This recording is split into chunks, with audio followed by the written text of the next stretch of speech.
ምስጋና ምህረቴ ቸርነቴ ከቶ አያልቅምና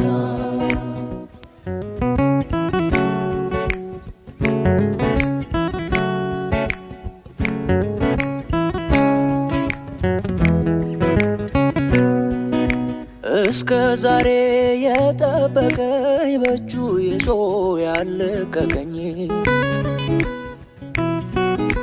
የክርስትናን ቀጭን መንገድ የሕይወትን ውጣ ውረድ አይበዛልኝ የእርሱ ጸጋ አንዷም ሌሊት አትነጋ ዛሬም ቆምኩኝ በዚህ ቦታ ስሙ ይክበር የኔ ጌታ አይበዛልኝ የእርሱ ጸጋ አንዷም ሌሊት